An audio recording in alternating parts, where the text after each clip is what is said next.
Hello guys! Hello Aquarius! Welcome dito sa aking channel Aquarius. Alamin natin kung anong messages, vibration, gabay energy para sa lahat ng Aquarius sa general reading. So, pwede kang makaresonate. Gamitin mo yung intuition sa panonood. Okay Aquarius. Tingnan natin kung ano yung messages, ano yung energy na pwedeng makaresonate ka. Aquarius. Napakadulas ng barahang to. So, kailangan magdahan-dahan. Empowerment. Aquarius. First card natin is empowerment.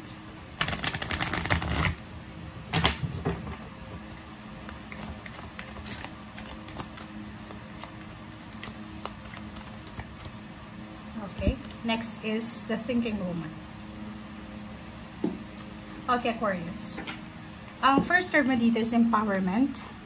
Yung empowerment card na to is lumalabas to sa mga taong pwedeng nakaranas sila ng paghihirap, nawala ng trabaho, gustong mag-improve yung financial status nila sa isang community, doon sa mga nawala ng freedom, doon sa mga taong inalipusta na judge ng mga tao sa paligid nila. So, empowerment, sinasabi na you're more powerful than you realize. Okay, so it's safe for you to be powerful. So, nakikita ko sir dito na sobra-sobra yung kagustuhan mo na magkaroon ng power. Hindi itong yung sinasabing may power na mystical power or ano pa man. Ito yung kakayahan, yung stability, yung security, yung balance. Like, sa trabaho, stable yung job.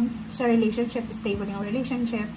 May ipon, may maayos na tirahan, nakakain ng maayos sa araw-araw. So, nakikita ko sa'yo dito, pwedeng isa tong babae. Pwedeng may babae ditong Aquarius, pwedeng nawalan siya ng trabaho, bumaba yung revenue niya sa negosyo, medyo nabakante siya for several months, for several years, pwedeng ganon. Mas nag-alaga siya sa pamilya. So, itong hardworking woman na to is pwedeng nakalimutan niya na may pangarap pala siya. But now, nakikita ko na parang nagbabalik. So, pagpasok ng 2025, nakikita ko sa'yo dito yung parang eagerness. Diba? Eager ka na maibalik. Kung ano yung nawala sa'yo. Lalo ito yung related ito dun sa mga babae na nag-asawa tapos hardworking sila dati na like empleyado, working man, or nung single sila, working sila. But nung nag-asawa na sila, nag-stay na lang sa bahay kasi kailangan na alagaan yung pamilya.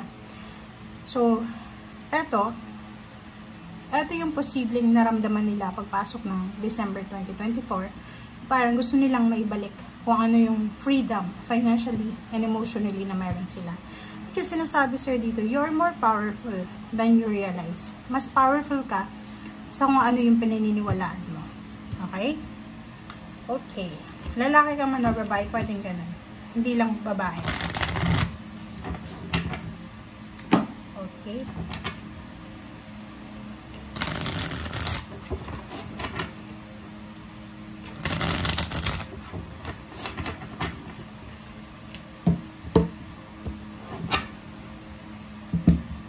Aquarius, the Chariot, and the Hierophant.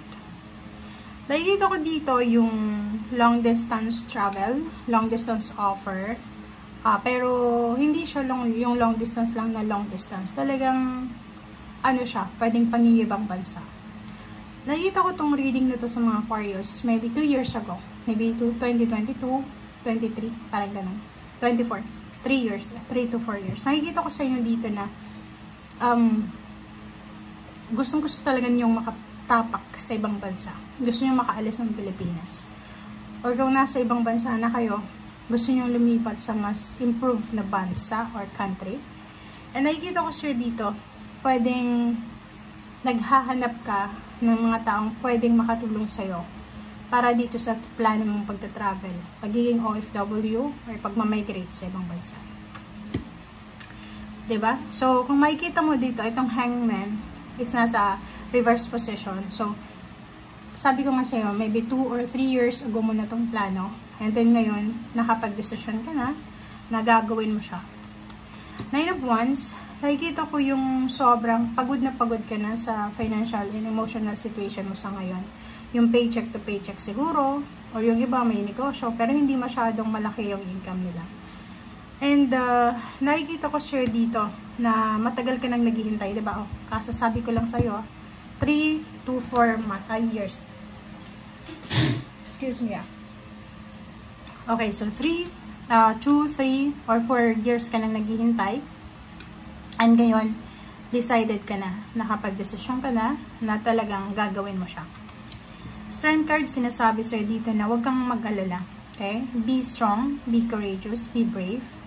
Kung ano man tong gusto mo, kung ano man tong minamanifest mo, lift everything sa Panginoon. Kung talagang nakadestiny ka na mangibang bansa or lumipat sa mas stable and secure na trabaho or relationship or negosyo, talagang ibibigyan sa'yo. So, siguro, yung 3 years na paghihintay mo, or 3, 2, or 4 years na paghihintay mo, siguro, inihahanda ka lang ng Panginoon para sa mas malaki, mas malawak na blessings ang parating. So, huwag kang panghinaan ng loob. Okay? Page of Cups, and then 4 of Swords. So, nakikita ko sa'yo dito, in the near future, it's either 4 years from now, 4 months from now, 4 weeks from now, 4 days from now, maraming mga tao yung pwedeng susuporta sa plano mo. Maraming tao yung pwedeng makatulong sa'yo sa mga kailangan mo in terms of money, in terms of relationship, assistance, guidance, protection, or mga kaibigan, or pwedeng mga kakilala, kapamilya. So, kung ako sa'yo, make sure na bantayan natin ang ating emosyon. Like dito, halimbawa 3 years ka nang nag-apply ka ng pang-ibang bansa, diba, bilang isang OFW. Tapos, until now, 3 years, 2 or 3 or 4 years ka nang naghihintay, wala pa rin kontrata. Wala pa rin visa, parang gano'n. So, nandito yung Temperance. Sinasabi sa'yo na, wait. Huwag kang masyadong magmadali. Huwag kang mawala ng pag-asa. Kasi normally yung iba, di ba, pag matagal na nawawala ng pag-asa. Huwag kang mapagod sa pangangarap. Huwag kang mapagod sa paghihintay. Okay? Knight of Cups, sinasabi sa'yo dito, if you're waiting for a relationship, if you're waiting for someone na magpapakasal sa'yo, if you're waiting for someone na makakatulong sa'yo as connection para sa financial success, magkakaroon ka niyan. Okay? Nandito yung 7 of Wands. Sinasabi sa'yo ng 7 of Wands na gawin mo lang kung ano yung nararapat. Gawin mo kung ano yung nasa sa loob mo. Kasi, if nakadestin talaga sa'yo, kahit matagal pa yan, 10 years, 20 years, talagang mangyayari yan. Kung talagang nakadestiny yan sa'yo.